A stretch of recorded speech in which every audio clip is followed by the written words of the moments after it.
Hello everyone, good morning to all, welcome back to Parcham. I am Pooja. आज हम discuss कर रहे हैं 27 एंड 28 ऑफ नवंबर के करंट अफेयर्स। मंडे को हमारा सीए नहीं आता, वीकली सीए आता है, इसलिए आज हम दोनों दिन के करंट अफेयर्स को डिस्कस करने वाले हैं। इसके अलावा आज मैं आपके लिए एक वीडियो भी लेकर आ रही हूँ जिसमें लेटेस्ट जो आपकी गवर्नमेंट एग्जाम है उसकी सारी जानकारी आपको मिल जाएगी कि क्वालिफिकेशन क्या है, एज लिमिट क्या है, last day exam form fill करने की क्या है। जितने भी आपके डाउट हैं उस सेशन में कवर कर दिए जाएंगे, तो आप उस सेशन को डेफिनेटली अटेंड कीजिएगा, जिससे आपको अभी जो एग्जाम हैं आपके अपकमिंग एग्जाम कब तक उनके फॉर्म फिल करने की लास्ट डेट है आपको पता चल जाएगी। ठीक है, अगर आज के क्लास के करंट अफेयर्स की पीडीएफ आपको लेनी है तो परचम के टेलीग्राम पे अवेलेबल होगी। टेलीग्राम ज्वाइन कर लीजिएगा, करंट अफेयर्स की पीडीएफ वहां से डाउनलोड कर लेना, फ्री ऑफ कॉस्ट है, हिंदी और इंग्लिश दोनों में है। ठीक है, अच्छा टेलीग्राम कैसे ज्वाइन करना है? कुछ ऐसे भी लोग हैं भाई, तो टेलीग्राम ज्वाइन ऐसे करना है कि डिस्क्रिप्शन में लिंक मिल जाएगा, वहां से आप टेलीग्राम ज्वाइन कर लीजिएगा। डन इतनी चीजें। चलिए सबसे पहले बात करते हैं 28 नवंबर की। 28 ऑफ नवंबर को हमने कौन सा इंपॉर्टेंट डे सेलिब्रेट कर रहे हैं? तो हम सेलिब्रेट कर रहे हैं रेड प्लेनेट डे। अच्छा, रेड प्लेनेट किसको कहते हैं? तो लाल ग्रह कहा जाता है मंगल को, क्योंकि उसमें आयरन ऑक्साइड प्रेजेंट है। आयरन ऑक्साइड की प्रेजेंस के कारण जो मार्स है वो आपको रेड कलर का दिखाई देता है, इसलिए हम मार्स को रेड प्लेनेट भी कहते हैं। मंगल पे हमने भी अपना मिशन भेजा था, मंगलयान के बारे में आपने सुना होगा, मॉम मिशन। 5 ऑफ नवंबर 2013 में हमने उसको लॉन्च किया था। लेकिन हम 20 ऑफ नवंबर को रेड प्लेनेट डे इसलिए सेलिब्रेट करते हैं क्योंकि इस दिन हमारे वर्ल्ड में पहली बार स्पेस क्राफ्ट को भेजा गया था। कहाँ पे? मार्स में 1964 में, 28 ऑफ नवंबर 1964 में, और उस मिशन का नाम क्या था? मैरिनर 4। इसकी सक्सेस के कारण हम 20 ऑफ नवंबर को रेड प्लेनेट डे सेलिब्रेट करते हैं। अब यहाँ पे योगी जी के द्वारा एक और अनाउंसमेंट की गई है, 25 ऑफ नवंबर को नो नॉनवेज डे सेलिब्रेट करेंगे।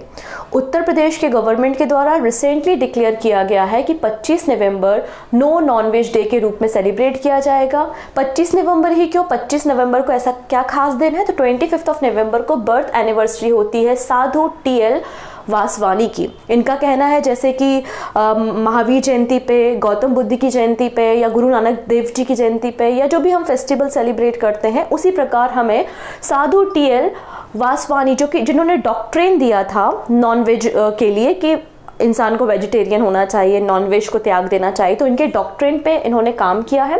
इनकी बर्थ एनिवर्सरी को योगी आदित्यनाथ जी के द्वारा डिक्लेयर किया गया है कि 25 नवंबर को हम नो नॉनवेज डे सेलिब्रेट करेंगे इनकी बर्थ एनिवर्सरी के उपलक्ष्य में। तो जितने भी स्लॉटर, जहाँ पे भी किलिंग की जाती है एनिमल की, वो सब बंद रहे हैं 25 नवंबर को। अब यहाँ पे साधु TL वासवानी कौन है? तो एक कह सकते एक रिफॉर्मर रहे हैं। इनका रिलेशन मीरा मूवमेंट से रहा है। इन्होंने गर्ल्स एजुकेशन के लिए काफ़ी ज़्यादा काम किया है। ये वॉइस बने हैं एजुकेशन की वीमेंस के लिए हमारी कंट्री में। क्लियर? 25 ऑफ नवंबर को, 25 नवंबर को इंटरनेशनल मीटलेस डे भी सेलिब्रेट किया जाता है। डन। इसके अलावा SSC general awareness course available है सारे SSC और सारे वनडे एग्जाम के लिए। अगर आप जनरल अवेयरनेस प्रिपेयर करना चाहते हैं तो इस कोर्स को परचेस कर सकते हैं। कंप्लीट कोर्स भी है एंड इंडिविजुअल कोर्सेज भी अवेलेबल है। डिस्क्रिप्शन पे लिंक आपको मिल जाएगा, अदरवाइज परचम के एप्लीकेशन पे जाके इन कोर्सेज को आप ले सकते हैं। ओके है, चलिए अब हम कुछ और इम्पोर्टेंट पर्सन देखते हैं जो न्यूज़ में है।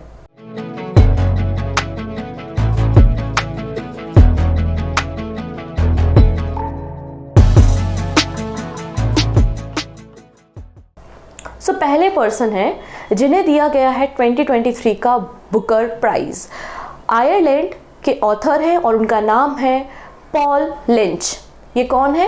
पॉल लिंच है। पॉल लिंच कहाँ के ऑथर है? तो आंसर हो जाएगा आयरिश या फिर आयरलैंड के ऑथर है, और इनको 2023 का बुकर प्राइज दिया जा रहा है। प्रोफेट सॉन्ग इनकी जो बुक है, या इनका जो इन्होंने जो काम किया है उसका नाम क्या है? प्रोफेट सॉन्ग इसका नाम है, और बुकर प्राइज 2023 के विजेता हैं। इन्होंने किसे बीट किया है? तो इन्होंने बीट किया है इंडियन ओरिजिन ऑथर चेतना मारू को। चेतना मारू की जो डेब्यू नॉवल है जिसका नाम है वेस्टर्न लैंड, इसको भी नॉमिनेट किया गया था फॉर द बुकर प्राइज, और उन्हें डिफीट किया है इन्होंने, पॉल लिंच ने, और 2023 का बुकर प्राइज अपने नाम किया है। ये जो सेरेमनी हुई थी ये लंदन में हुई थी, और लंदन में उनको ये अवार्ड मिला है। ये आयरलैंड के 5वें नंबर के 5th नंबर के ऑथर बन गए हैं जिनको बुकर प्राइज दिया गया है। क्लियर है इतनी चीज? इनकी रचना आपको याद रखनी है, प्रोफेट सॉन्ग इनकी रचना है। ठीक है। अच्छा, लिंच को ये ट्रॉफी किसने दी है बुकर प्राइज की? तो इनको ये ट्रॉफी दी है श्रीलंका के ऑथर। अगर आपको 2022 का बुकर प्राइज याद होगा तो 2022 में बुकर प्राइज जो है वो श्रीलंकन ऑथर शेहन कर्णतिलका को दिया गया था और इनके द्वारा ये अवार्ड यहाँ पे इन्हें प्रेजेंट किया गया है।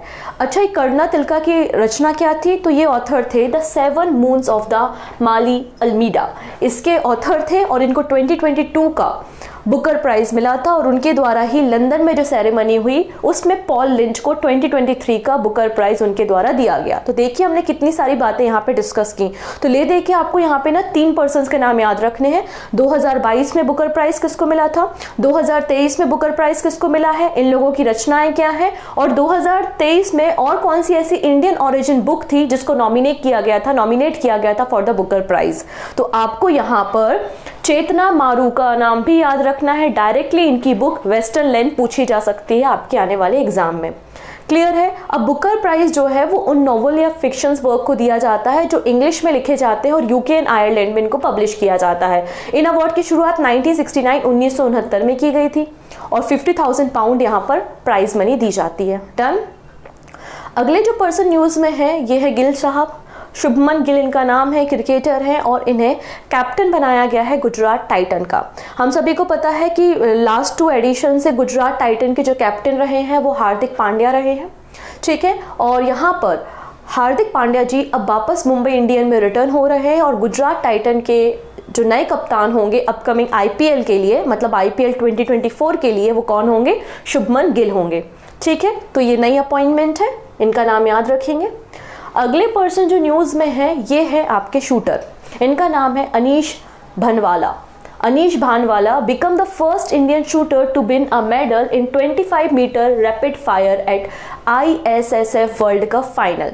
अच्छा, ये जो ISSF वर्ल्ड कप हो रहा था फिनाले, ये कहाँ पर हो रहा था? दोहा, कतर में हो रहा था।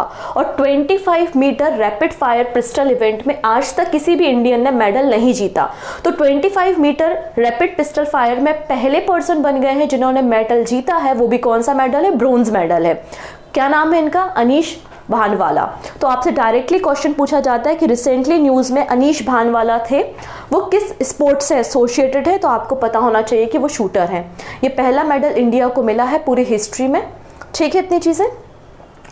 अगले पर्सन के बारे में बात करते हैं और इनका नाम है रॉबर्ट सेटकिंटोंग। ये रॉबर्ट सेटकिंटोंग है। फिलहाल तो ये एम्बेसडर थे इंडिया के, कहाँ पर? इथोपिया में इंडियन एम्बेसडर थे 2022 में, लेकिन मिनिस्ट्री ऑफ एक्सटर्नल अफेयर्स ने इनको भेज दिया है मोजाम्बिक। कहाँ पर भेज दिया है? अफ्रीका कॉन्टिनेंट में।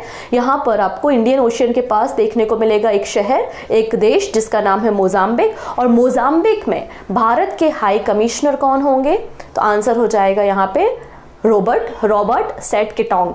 ठीक है, चलिए इनको भी आप सभी लोग जानते हैं। कौन है ये? मैक्स वर्स्टैपन है। फॉर्मूला 1 ड्राइवर या रेसर है।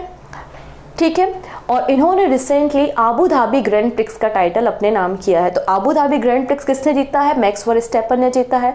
और अभी रिसेंटली मैक्स वर्स्टैपन की विक्ट्रीज आपको सामने दिखाई दे रही है, तो आप इस लिस्ट को भी एक बार रीड कर लीजिएगा जिससे आपको पता हो कि कौन कौन से रिसेंटली इन्होंने ग्रैंड प्रिक्स जीते हैं। डन। नेक्स्ट बात करते हैं। अगले जो पर्सन न्यूज़ में है वो है एक्टर, इनका नाम है विक्रम गोखले। और यहाँ पर जो महाराष्ट्र के उप मुख्यमंत्री या फिर डिप्टी चीफ मिनिस्टर है उनके द्वारा अंधेरी वेस्ट में एक रोड का नाम इनके नाम पे रखा गया है। ठीक है, विक्रम गोखले।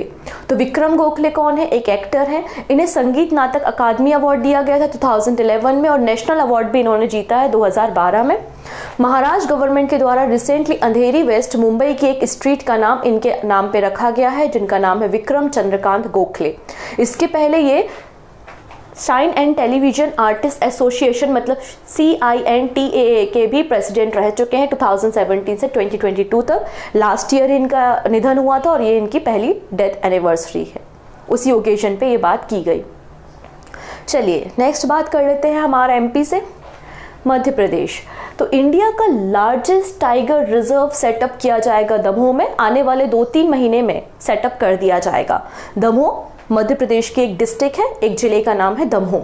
ठीक है, अब यहाँ पे सेंट्रल गवर्नमेंट के द्वारा रिसेंटली एक प्रपोजल जो है उस पर अप्रूवल दे दिया गया है और 2 वाइल्ड लाइफ सेंचुरी को मर्ज किया जाएगा। वो कौन कौन सी वाइल्ड लाइफ सेंचुरी है मध्य प्रदेश की? तो एक है Nauradehi wild life sanctuary. Nauradehi wild life sanctuary MP की सबसे बड़ी वाइल्ड लाइफ सेंचुरी है, जो कि फैली हुई है कहाँ पर? Sagar, Damoh, Narsinghpur and Raisen district of Madhya Pradesh में।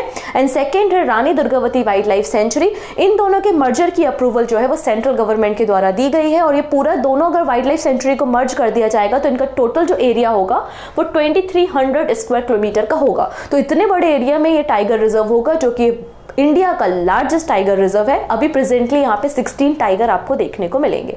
2-3 महीने के बाद इसको मर्जर को अप्रूवल करके, अप्रूवल तो दे दिया है, मतलब काम शुरू कर दिया जाएगा। नेक्स्ट बात करते हैं हम स्लॉथ बियर के बारे में। ठीक है, तो बन्नेर घट्टा, तो बन्नेर घट्टा कहाँ पर है? आप सभी को पता है, बेंगलुरु कर्नाटका में आपको ही मिलेगा। Okay, so Bannerghatta sloth bear rescue centre completed 18 years. ये जो Bannerghatta bear rescue centre है, इसे 2005 में सेटअप किया गया था। ठीक है, किसने सेटअप किया था? Karnataka forest department and zoo authority of Karnataka के द्वारा इसे सेटअप किया गया था।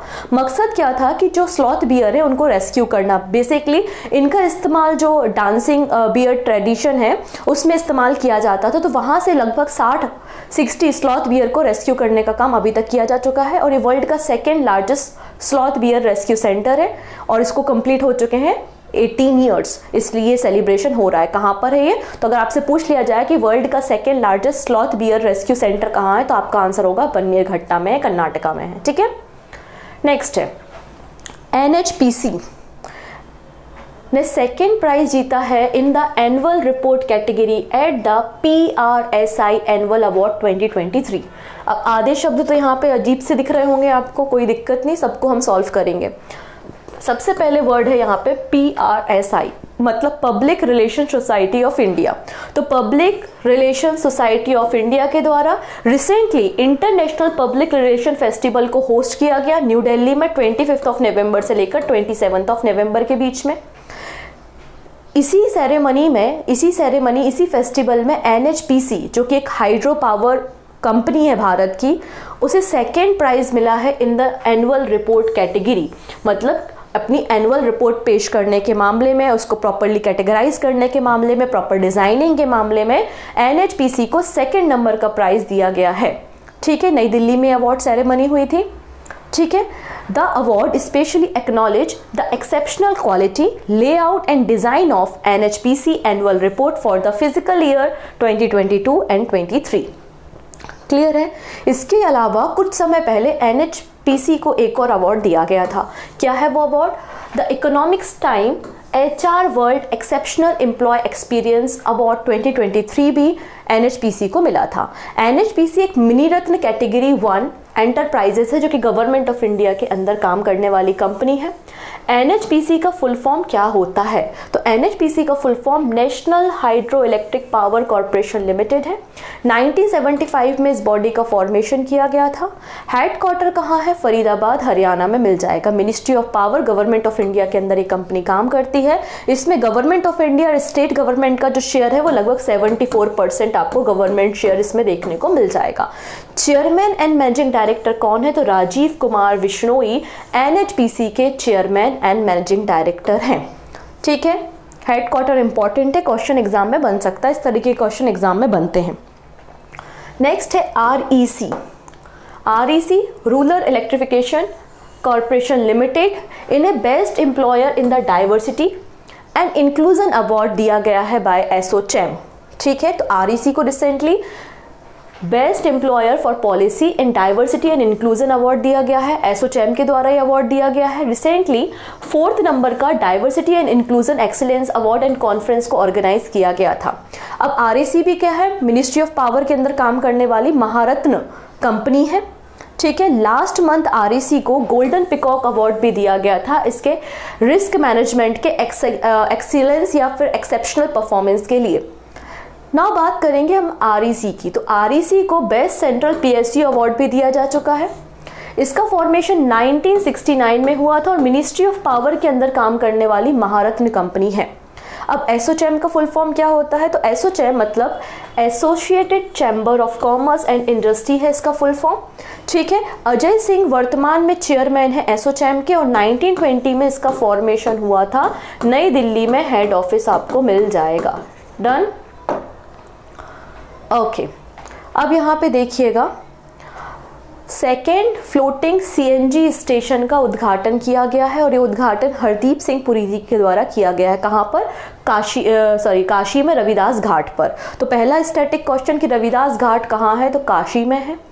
ठीक है, और ये कहाँ पर मिलेगा आपको? वाराणसी में मिलेगा। और सेकेंड नंबर का फ्लोटिंग सीएनजी स्टेशन का उद्घाटन किसने किया है? तो आंसर हो जाएगा हरदीप सिंह पुरी के द्वारा किया गया है।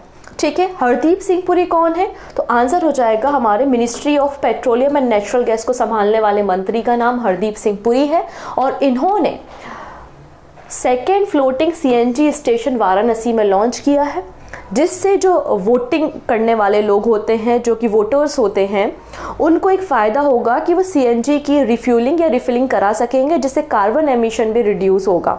ठीक है, ये इसका बेसिकली मकसद है। तो union minister Hardeep Singh Puri inaugurated the city second floating compressed natural gas मतलब सीएनजी मोबाइल रिफ्यूलिंग यूनिट। कहाँ पर? रविदास घाट इन वाराणसी। इसके पहले नमो घाट पे पहला फ्लोटिंग स्टेशन लॉन्च किया गया था, सेकेंड यहाँ पे रविदास घाट में किया गया है, जिससे हम रिड्यूस कर सकते हैं पॉल्यूशन को भी। ठीक है, ये इसका मकसद है। अभी जो नमो घाट और रविदास घाट दोनों जगहों पे जो हमने फ्लोटिंग सीएनजी रिफ्यूलिंग यूनिट को सेटअप किया है, किसकी मदद से किया, किसने डेवलप किया? तो developed by GAIL India limited, जो कि एक महारत्न कंपनी है under the ministry of petroleum and natural gas. इनका मकसद ये होगा कि जो इसका मकसद क्या है कि जो वोट मैन है उनको लगभग 36,000 पर ईयर उनकी मदद हो जाएगी, वो सेविंग कर पाएंगे, पैसे बचा पाएंगे। नेक्स्ट बात करते हैं हम। चलिए, ये अच्छी न्यूज़ है और इम्पॉर्टेंट न्यूज़ है, यहाँ से क्वेश्चन बन सकते हैं आने वाले एग्जाम में, क्योंकि हमारा जो गोल है कि हम 2070 तक नेट कार्बन एमिशन को ज़ीरो कर दें। और आपको तो पता है कि COP28 मीटिंग भी यूएई में हो रही है और वहाँ पर सभी देश आते हैं और यही दिखाते हैं कि वो क्या परफॉर्मेंस कर रहे हैं या क्या उनके इनिशिएटिव है जिससे वो कार्बन एमिशन को रिड्यूस कर सके। तो आप उसे इस पूरे प्रोग्राम को उस तरीके से भी देख सकते हैं। ठीक है, यहाँ पर देखिएगा, इंडिया ने अनवील किया है biogas blending plan to reduce natural gas import and achieve net zero emission. देखिए, हमारे देश में नेचुरल गैस की बहुत ज़्यादा ज़रूरत होती है और नेचुरल गैस हमारे देश में उतनी है नहीं, तो हम जनरली क्या करते हैं? इंपोर्ट करते हैं।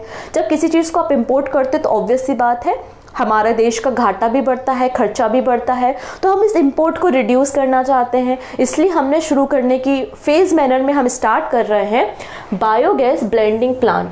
इसमें हम बायोगैस को ब्लेंड करेंगे नेचुरल गैस के साथ। ठीक है, बायोगैस को ब्लेंड किया जाएगा, ब्लेंड मतलब मिक्स किया जाएगा किसके साथ? नेचुरल गैस के साथ। जैसे हम यहाँ पे पेट्रोल में ब्लेंडिंग करते हैं ना, एथेनॉल को मिलाते हैं हम, उसी प्रकार से ये पूरा कार्यक्रम होगा, फेज्ड मैनर में किया जाएगा। ये गवर्नमेंट ऑफ इंडिया का एक सस्टेनेबल एनर्जी के तरफ एक पहला स्टेप हमको देखने को मिलेगा, जिससे हमारी डोमेस्टिक डिमांड को हम फुलफिल कर पाएंगे और हमारी नेचुरल गैस पे जो इंपोर्ट करने पे डिपेंडेंसी है उसको भी हम रिड्यूस कर पाएंगे और जो हमारा नेट कार्बन एमिशन हम ज़ीरो करना चाहते हैं 2070 तक, उसमें भी हमको मदद मिलेगी। तो पहला फेज़ की अगर बात करें तो हमारी कंट्री में जो बायोगैस ब्लेंडिंग शुरू हो जाएगी वो हो जाएगी 2025 अप्रैल 2025 में हमारी कंट्री में बायोगैस और नेचुरल गैस के बीच में ब्लेंडिंग करना शुरू कर देंगे और टारगेट क्या है, रेट क्या है, 1% है। फिर हम सेकेंड फेज में जो स्केलिंग है, ब्लेंडिंग करने की स्केलिंग करेंगे 2028 तक और ये 1% इंक्रीज होके कितना हो जाएगा, 5% हो जाएगा। ये हमारा मकसद है। इसके अलावा एविएशन सेक्टर, तो हमारे जो एयरक्राफ्ट्स होते हैं उनमें भी जो फ्यूल इस्तेमाल होता है उसके कारण पॉल्यूशन तो डेफिनेटली होता है। तो एविएशन सेक्टर में भी हम पॉल्यूशन को रेगुलेट करना चाहते हैं, थोड़ा कम करना चाहते हैं। तो यहाँ पर बायोगैस ब्लेंडिंग के अलावा गवर्नमेंट ने एक और प्लान किया है कि हम सस्टेनेबल एविएशन फ्यूल पे काम करेंगे। ठीक है, सस्टेनेबल एविएशन फ्यूल एयरक्राफ्ट के लिए हम तैयार करेंगे और 1% हम इसको तैयार करेंगे बाय 2027 तक और 2% तैयार होगा कब तक, 2028 तक। नेक्स्ट बात करते हैं नेशनल बायोफ्यूल कोऑर्डिनेशन कमेटी। इसके द्वारा अप्रूवल दे दिया गया है और कहा है कि जो आपकी कंप्रेस्ड बायोगैस है उसको हम कंप्रेस्ड नेचुरल गैस के साथ पाइपलाइन के जरिए, जो नेचुरल गैस पाइपलाइन हमारे घरों तक आती है ना, तो वहाँ की बात यहाँ पे की जा रही है कि हम ब्लेंडिंग करके जो कंप्रेस्ड बायोगैस और नेचुरल गैस की ब्लेंडिंग करके उनको भेजेंगे नेचुरल गैसेस को पाइपलाइन के जरिए। कब तक भेजेंगे? फाइनेंशियल ईयर 26 तक। ये बात भी यहाँ पे की गई है। तो यहाँ पे आपको याद रखना है, अगर क्वेश्चन आता है कि नेशनल बायोफ्यूल कोऑर्डिनेशन कमेटी ने कब तक डिसाइड किया है कि वो ब्लेंडिंग किया हुआ जो फ्यूल है, मतलब जो नेचुरल गैस है और बायोगैस है, उसको पाइपलाइन के जरिए कब तक घरों तक पहुंचाया जाएगा? तो फाइनेंशियल ईयर 26 तक पहुंचाया जाएगा। इसके अलावा इस कमेटी ने एक और बात कही है कि ब्लेंडिंग करना कंपल्सरी है। यहाँ पे 1% टोटल CNG और जो PNG कंज्यूमर्स है फाइनेंशियल ईयर 26 तक, मतलब 1% हम ब्लेंडिंग भेजना शुरू कर देंगे 2026 तक, 3% हम इस्तेमाल करेंगे 27 तक फाइनेंशियल ईयर, और 4% जो है वो फाइनेंशियल ईयर 28 तक होगा। मतलब सिंपल शब्दों में CNG गैस हो गई, आपकी कंप्रेस्ड बायोगैस हो गई, ब्लेंडिंग कर दो 1% और इसको भेजो पाइपलाइन के जरिए घरों तक, पाइपलाइन के जरिए घरों तक भेजो, जिसको नाम दे दिया PNG, मतलब पाइप्ड नेचुरल गैस। ठीक है, ये टारगेट है फाइनेंशियल ईयर 26 का।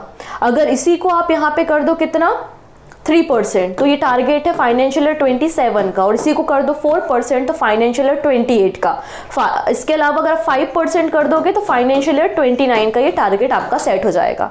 क्लियर है इतनी चीजें?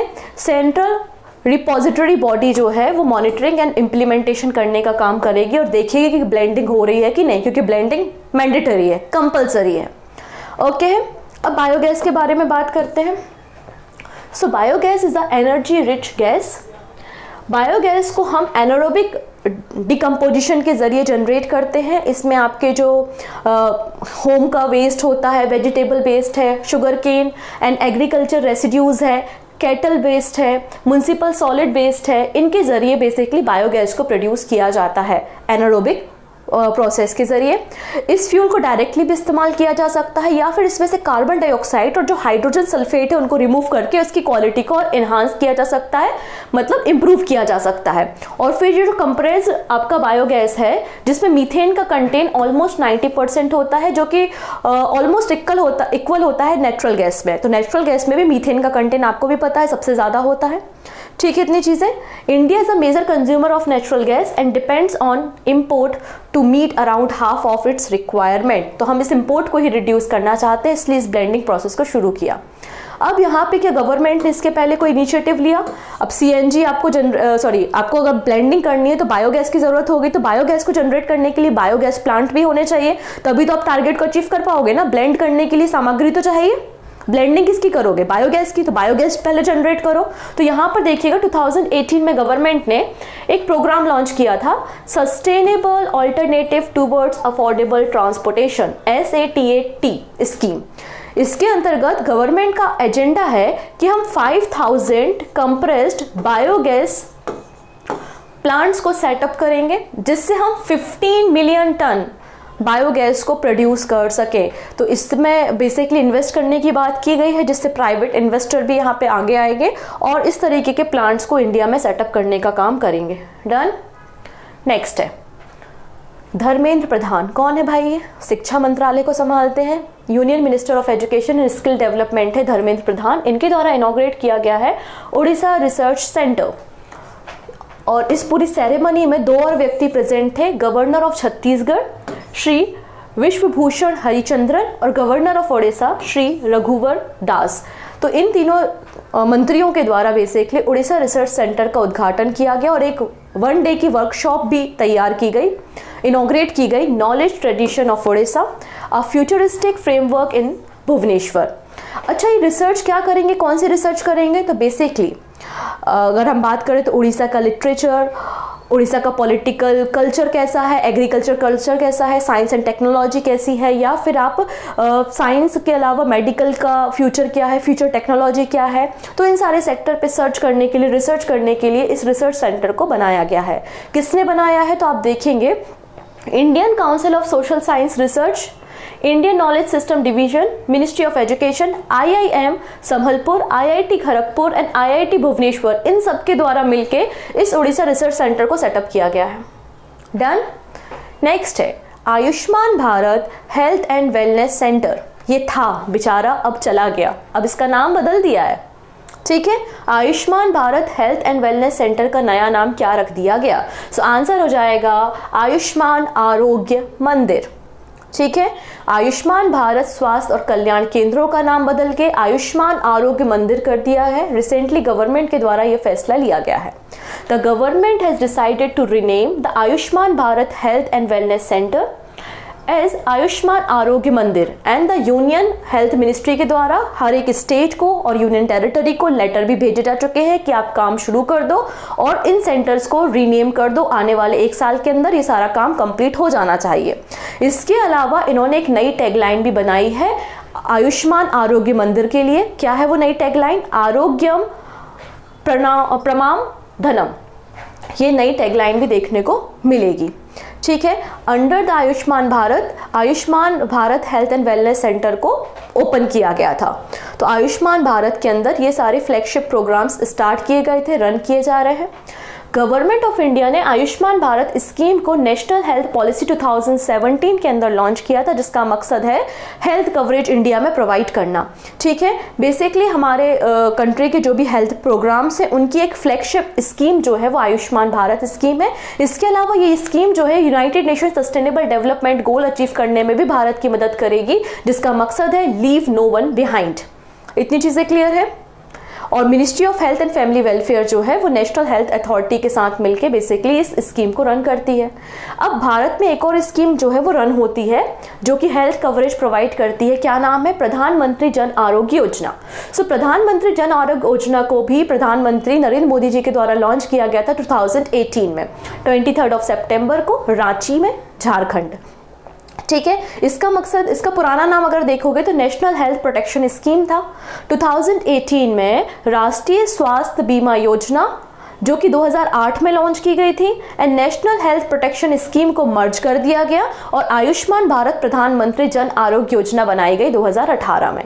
तो ये भी आपको याद रखना, वेरी इंपॉर्टेंट स्कीम, किसी एग्जाम में इसकी डेट पूछी जाएगी। ठीक है, तो ये आज हमारी कुछ न्यूज़ थी। अंत में बात करेंगे कुछ शॉर्ट न्यूज़ के ऊपर। तो पहली न्यूज़ ये है, छत्रपति साहू जी महाराज यूनिवर्सिटी जो कि कानपुर उत्तर प्रदेश में है, इसे A++ national assessment and accreditation council के द्वारा हाईएस्ट ग्रेडिंग दी गई है। डन। नेक्स्ट है, हमने आपको सिखाया था कि अनुराग ठाकुर जी के द्वारा अनाउंसमेंट किया गया है कि खेलो इंडिया पैरा गेम्स को आयोजित किया जाएगा और इसका मैस्कॉट लॉन्च हुआ है जिसका नाम क्या है? उज्ज्वला। और उज्ज्वला क्या है? एक गौरैया है, स्पैरो है। ठीक है, इसके अलावा अभी 26 नवंबर को हमने कॉन्स्टिट्यूशनल डे मतलब संविधान दिवस सेलिब्रेट किया। तो प्रेसिडेंट द्रौपदी मुर्मू जी के द्वारा सुप्रीम कोर्ट के प्रमाइसेस में आप देखेंगे डॉक्टर बाबा साहब अम्बेडकर जी के स्टैच्यू को अनवील करने का काम भी किया है। किसने? प्रेसिडेंट द्रौपदी मुर्मू के द्वारा। तो यहाँ पे क्वेश्चन ऑफ द डे, पहला क्वेश्चन, 2 क्वेश्चन है टोटल। ठीक है, पहला क्वेश्चन ये है कि नेशनल गोपाल रत्न अवार्ड किस मिनिस्ट्री के अंदर दिया जाता है, कौन सी मिनिस्ट्री इन अवार्ड्स को देती है। एंड सेकंड क्वेश्चन ये है कि इंटरनेशनल शुगर ऑर्गेनाइजेशन की जो मीटिंग है 2024 में उसे होस्ट कौन करने वाला है, मतलब चेयरमैन या प्रेसिडेंसी किसको मिली है। 4 कंट्रीज का नाम आपको दिखाई दे रहा है। इन दोनों क्वेश्चंस के आंसर आप हमें दे सकते हैं कमेंट सेक्शन में। बाकी सारी बातें आने वाले वीडियो में करते हैं। So take care and bye bye.